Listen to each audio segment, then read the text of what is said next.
Yo! JD here, Limitless, and as you can see, we are back on F1 2021 as always, and we are finally back with some more league racing.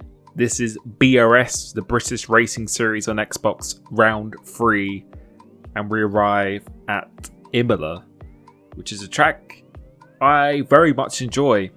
It's a difficult one, but it's very, very satisfying once you get it right. And on the screen now, you should be able to see the current championship standings as we go into this race. So, started off pretty well at Silverstone, had a bit of a nightmare at USA, which, to give you an update, BRT Stonks did receive a penalty for that first lap incident, but since someone else had a penalty behind him, it didn't actually change his overall finishing position anyway. But yeah, just thought I'd update you on that.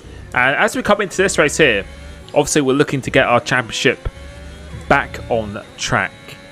But prior to this, I'd actually been away for an entire week on holiday, going skiing in Andorra. So when I arrived back to the UK, which was Saturday afternoon, had about 2 hours sleep in the past 24 hours, so I wasn't feeling my absolute freshest coming into this race. And you would think that would probably put me on the back seat, but to be honest, I actually felt quite good once I had a few practice sessions under my belt a couple of hours before the race. I actually felt quite happy with my pace, and you're about to see here in Q2, tried to see what we could do in the mediums, and we actually put in a 14.9, which is not really too bad at all. But then towards the end of the session, we had to then go on the softs. Didn't want to make the same mistake as I did last week at USA, just being a little bit extra cautious here. So coming across the line, we end up setting a 14.1, about a tenth and a bit away from Rusty, ET Rusty, and Carsey, if I said that name right, Carsey 0111. Them two are actually the top two drivers on time trial around this track, with a 13.1 from each of them in TT. So two of the fastest drivers on Xbox right now, especially ET Rusty. He is just an absolute beast on this game, on this platform. So coming into Q3, I knew I had my hands tied a little bit here. But as I said, despite with the lack of sleep and everything in the practice, sometimes I think it's a good thing to have a little bit of a break from the game. I've said this to many people in the past, particularly people who I do one-to-one coaching with. Sometimes grinding out a little bit more isn't actually that beneficial. It's actually good to kind of reset your muscle memory a little bit. So coming into here, going on to our final lap, and we've already done a 14.0, which was a fairly good banker, so I was quite happy about at this stage. Now coming into here, this was a pretty decent first sector, as Carsey does a 13.6, which is just absolutely nuts. So we are a little bit down on him in this first sector. So the two people ahead of me are the two people I expect on this track at the moment. But you can see here, actually on quite a decent lap. As we come out of this chicane, we actually get a not as good exit actually, in fact, but I think going through this chicane, it says we do a purple middle, but I don't particularly trust that. Absolutely nailed that chicane. That was pretty much perfect from my own perspective. Coming into this final corner, we're almost 2 tenths up, but going into here, losing the shape of the car, turning to hitting these sausage curbs on the inside, and that is how quickly the lap can turn from being very good to very, very poor. It's another 14.0, did not improve. And we're about to see the final standings here. End up coming fourth, and XR Mark actually pips us, but ET Rusty, a 13.5. Esports pole, which I think we're about to see here now, was a 13.2. He actually would have qualified P13 in F1 Esports. And there's a lot of debate between the different platforms. Typically, most people say it's about a tenth or 2 tenths between PC and the other platforms. He wouldn't really actually be that far off if he did that kind of lap in Esports. So, and Esports full qualifying Q3 is actually, well, we are on Q3 here, so just ignore what I'm saying. Thought we were doing short quality then, but yeah, pretty fast time, I think, especially for being on console. So we're starting P4 here. Quite happy with this starting position. So now we've got 3 lights, 4 lights, 5 lights here. wait for him to go out, and Kimi, what on earth is the Alfa Romeo doing? We actually get a really good launch. Should be in P3, but Kimi hasn't even got a drive-through, so I don't know what's going on there. He goes up very, very wide, loses the car, so we actually end up braking, thinking that he wouldn't have ghosted, and then that's actually cost us a position. We lost the position again to NXR Mark here, so we had such a good start, but then obviously we don't want to get the damage at all, so we're just trying to slot in behind NXR Mark. He gets caught on the car. We actually hit the back of him. And then we've actually lost another position, this time to Wookie at 39. And the first thing I was thinking, please tell me we don't have the damage. No tyre concerns at the moment. Just focus on the driving. And we're about to hit what I'm about to say now. I think I haven't got damage somehow. So that tells me when I'm asking Jeff for the vehicle condition, normally he would say that you have slight wing damage, because that's what happened at USA in the previous race, because unfortunately MFD doesn't normally indicate if you've got damage or not. You have to actually ask Jeff himself. So safety car has actually now come out, and a full-blown safety car. So do we pit and try and get to the end of the race, or do we just continue on the strategy? And I decided that I was going to continue on this strategy, because if I pitted for hards or maybe even mediums, they would just be so dead at the end of the race, and hards are just so slow. I think you would probably make up the time with fresher tyres anyway, so I was planning not to box. So we're following what the leaders are doing. Safety cars coming in this lap.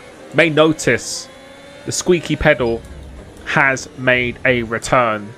That's been a long time since I've had that.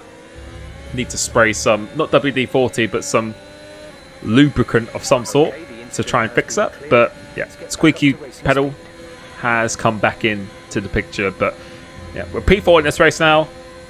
A bit annoying because I think we should be in P3, slotting in behind Rusty and Carsey. But we're going to try and do our best to stay with this lead pack, and I wasn't really feeling the effects of the tightness or anything at all. I just wasn't really driving that sharp at the beginning of this race, so I'm just trying to stay with these guys as efficiently as possible. As ET Russell does a 17.8, we do a 17.9. Snipes championship leader, I think, at the moment, behind us in P5. So this season is all going to be about who can be the most consistent. So coming through into here, managing to stay within the DRS zone quite comfortably, and we're not burning too much of the ERS. So the detection point is right about here where this white line is. A lot of people seem to think it's actually before that, but it is right as you go into the penultimate corner. And you can see DRS still hasn't been enabled. 17.6 by Rusty now. We're doing 18.0. So once again, ERS is very easy to lose around this track. So you really want to try and keep hold of it as much as you can. But coming through into here, same old story. We're closing in with the Delta, and I thought this would be enough to stay within it, but as we get to here now, you can see we're 0.052 outside of the DRS zone, and I should have been paying a bit more attention to that Delta. Really made sure, because we had about 70% of the battery here, could afford to use it, and now he's got the DRS on the car in front. We're now going to have to work so much harder to get back within the DRS zone. So all we needed to do was use an extra 5-10% of the DRS, and then we could have saved it. But now a double whammy is that he's made a big mistake. Now he's lost the DRS to the cars ahead. It's going to take him a couple of corners to get the grip back in his tyres, and now we're just going to be losing a lot of time to these guys. But we do get the DRS zone back again, but then we make a little bit of an uncharacteristic mistake coming up that corner, so not driving particularly well at this stage here, and we really need to try and sharpen up if we want any chance of actually winning this race. So as we skip towards the end of that plate now, going to be comfortably within the DRS zone. I thought to myself, because there's actual rain scheduled to be coming in the next 10 to 15 minutes, I'm actually going to go for an undercut, because I don't think these soft tyres are actually going to last.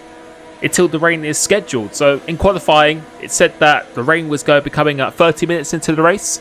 But then now Jeff is telling me it's going to be 10 to 15 minutes from this point. So we decided to do something quite bold again, because I really need to get back within the DRS zone of one of the leaders. Otherwise, I think it's going to be quite hard to catch back up. So we're pulling the trigger, doing something a bit different. And this lap is now very important. But looking back on this now, I should have pushed much more on this outlap, and we are about to see the entirety of this outlap. So we're not using any of the battery here. See, the deployment has barely been used, and we really need to be pushing quite hard because they were about 2 seconds ahead of us, and they should be able to cover it off quite easily. So coming off here, very delayed going onto the battery pack. Needed to be much more aggressive, because in my mind at the time, I thought they would be continuing on for maybe a couple more laps to get the fresher tyres, because 10 to 15 minutes, that's still quite comfortably maybe over 10 laps to do on the soft tyres, which is not easy around here, as we are doing a purple middle sector, so it is confirming that the pace is good. But if you look at the mini-map, some people have actually pitted and responded to that. So coming through into penultimate last corner, coming up behind Luciano, not sure what's happened to him, but it's like he's having a little bit of damage or something like that. Using the ERS now, but you can see that deployment, we still had about a quarter of it left. So could have used so much more. And coming out the pits now, Rusty is coming out the pits on fresher softs. And the gap, what is the gap? It's literally the same. It's about 1.9 seconds. So really have not maximised that undercut. Maybe could we have gained another 9 attempts? I think it would have been difficult, but yeah, we haven't maximised that at all. And I think that was a bit of a mistake on my part. So coming through into here, doing the purple first 2 sectors, but you can see at the end of this lap, Rusty is already starting to pull away on those slightly fresher tyres, which will make a difference coming towards the end of the stint. So we do set the fast up of the race, but the good thing is that Carsey, sorry if I'm saying that completely wrong, has come out just in front of us. So that is a bit of a lifeline. So the goal now is to try and stay with him as efficiently as possible. But we know what his pace is like from the qualifying. Extremely fast here. So the gap is now 2.9 seconds to ET Rusty. See, our tyres are already on 17%. So the wear is quite high. As we're asking Jeff again when this rain is coming. It still says 10 to 15 minutes, which means we still have to do quite a few laps on these tyres, and we do have the oldest set of soft tyres out of this lead group at the moment. So see, I'm getting my tyres prepared for the intermediate conditions. We actually set another fast up of the race. We are closing in on ETE Rusty, so quite similar to Silverstone, where we are using another car to drag ourselves forward. But as the laps went on, obviously the wear is getting higher and higher, and honestly just the pure pace from this Mercedes in front. Going to here now, just carrying too much speed, having to cut the corner, and we're having to use a lot of the ERS now. So just overdriving ever so slightly, making sure we get back within this detection point, which we do here now. Now we've had to use quite a lot of the ERS, and you can see we're actually under 20%. I think we're about to go into single digits as well. So yeah, not an efficient race so far, but we have no choice if we want to try and stay with these two leaders, and we really are going to have to push it a little bit more. And you can see again, he's gaining a little bit more speed going into this first sector. You can see how much we pulled away from the medium runner of Snipes behind, but he might be able to make it to the rain. We might have to pit again before the pit stop, depending on how our tyre wear is. But you can see here now, he's actually just got out of my DRS zone, and we have conceded the fight to try and close him down. You can already see he's pulled away a second in about 2 laps. So really was starting to struggle on my tyres at this point, and I think we're about to see what the tyre wear is now. Not now, or maybe the next lap or something like that, but the tyre wear was getting up there slightly. But the thing that's going into my favour is that we've actually started to catch a little bit of the traffic. And we've actually come behind a guy called Pan Jam Cakes, which I know what you're thinking. Is that the real Jam Pancakes? And I can confirm it is not.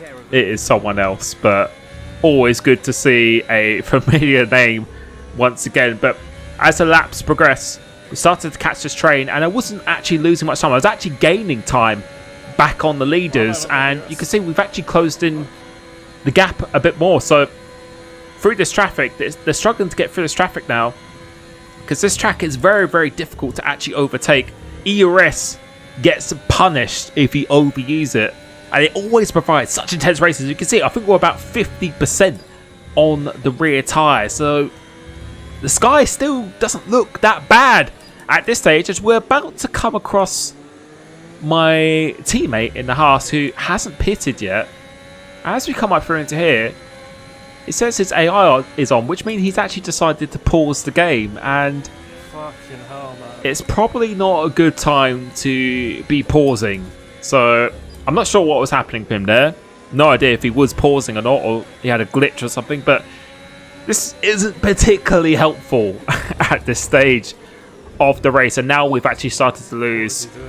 We've lost quite a lot of time because of that. So really need to try and get past him as soon as possible. But since the softs are starting to wearing quite excessively, people who've stayed out on the mediums or hards, they're actually coming a little bit more back into play, which is why I think it's becoming increasingly difficult for people on the fresh softs to actually overtake other people. But so now we overtake our teammate, which wasn't too difficult down this main straight. But now we've got to try and get within the DRS zone of Goldfinger up ahead. So coming through into this chicane, try and get a good launch off this corner. The gap is about 3 seconds to Carsey up ahead, with ET Rusty just ahead of him. So really want to try and get in this DRS zone as quickly as I can. You can see again, we've had to use quite a lot of ERS here through just a lack of pace and just a few mistakes. Really had to overuse the battery more than I would have liked. But now we do get back within the DRS zone, which is very, very important. But you can see now the rain has now started to fall, but we are struggling massively with the tyres since we were the first driver to pit for the fresh soft. So I was really hoping that this rain would start to come down quite quickly, because I cannot afford to really keep continuing here. So we got the DRS once again coming across the line. What lap time is it? It's an 18.9. Teammate is now in the pits. Go check the weather. This rain is going to keep getting heavier for the next 15 minutes at least. Dries seem like the best tyre for now. So yeah, it's still saying that the dries are the faster tyre. And you can see we're still coming up under a little bit of traffic, but Goldfinger, his hards have been out. I don't think he's actually pitted yet.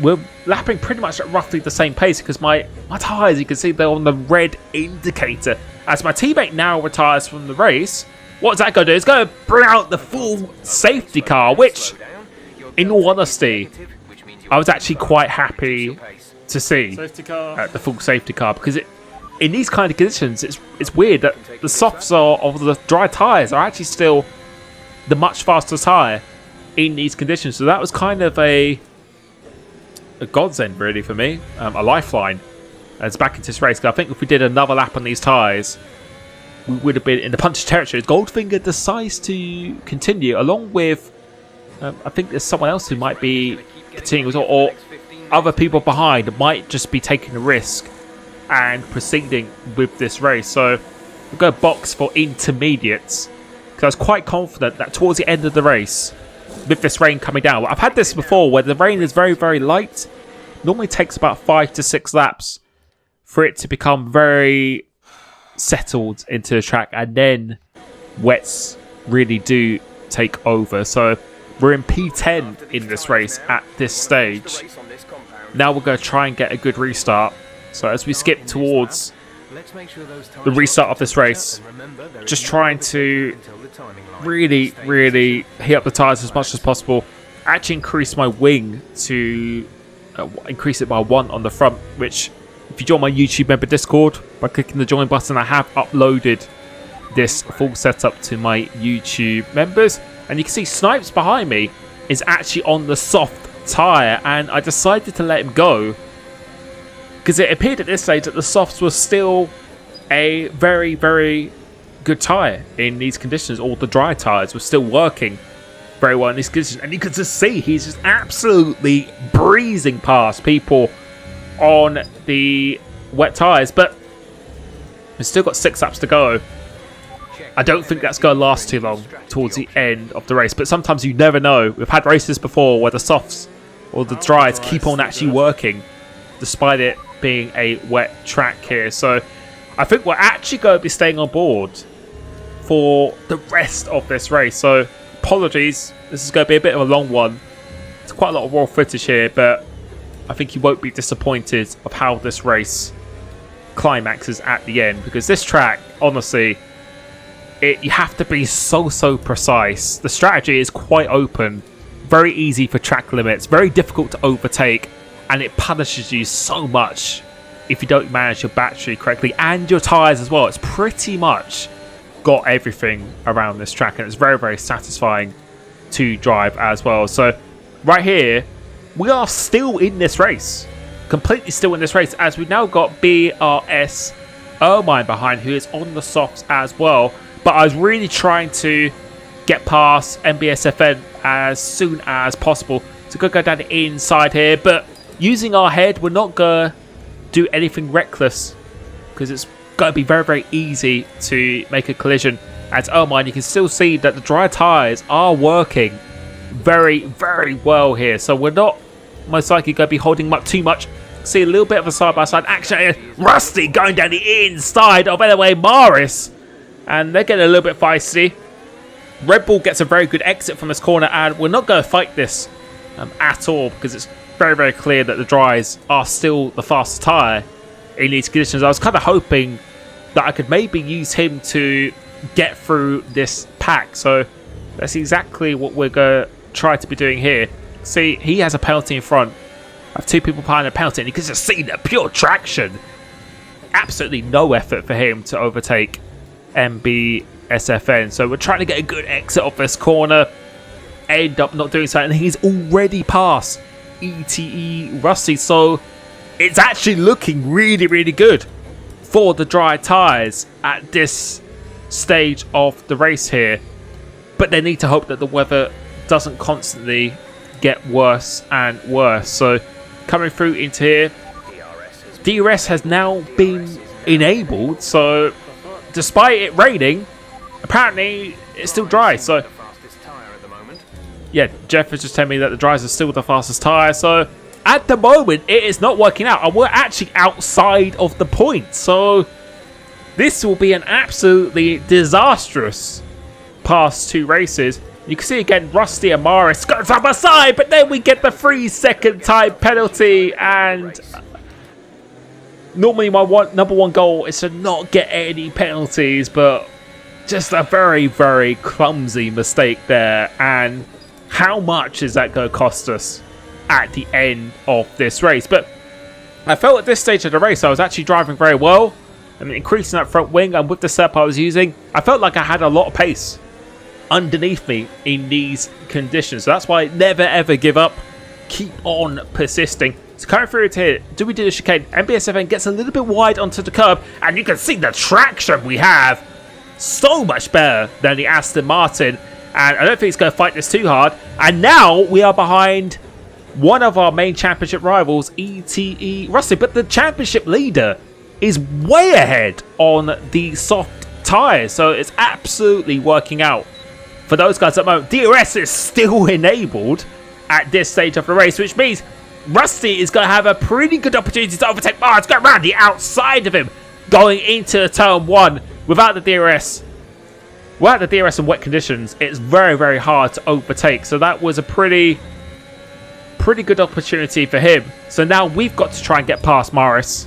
We have the 3-second time penalty, so we can afford to take a few more risks here. And as you come through into this hairpin, on the exit you are about to see DRS now disabled. And yeah, that's made our life infinitely harder, because DRS disabled, overtaking wet conditions without the DRS is a very hard prospect indeed. So coming through into here, we're just going to try our absolute best. But I felt like our pace was really, really strong in these conditions. I was feeling very, very confident at this stage of the race. And maybe it's because I have the 3-second time penalty that we are getting this confidence. But you can see the dry runners now. Is this the moment that it is switched over?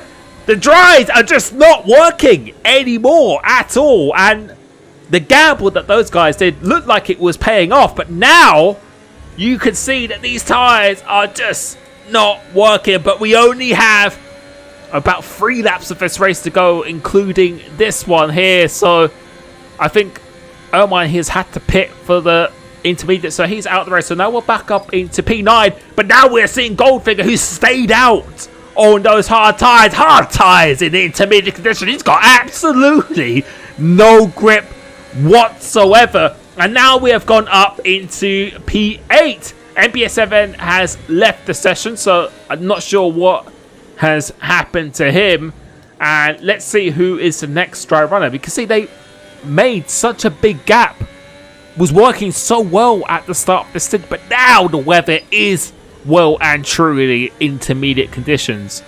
And the way you know that is when the DRS then becomes disabled. That's when it's pretty much a guarantee that these conditions are going to be the fastest. But coming off this chicane, we kept on getting a really good exit coming off here. So let's see if we can do the same coming off this one.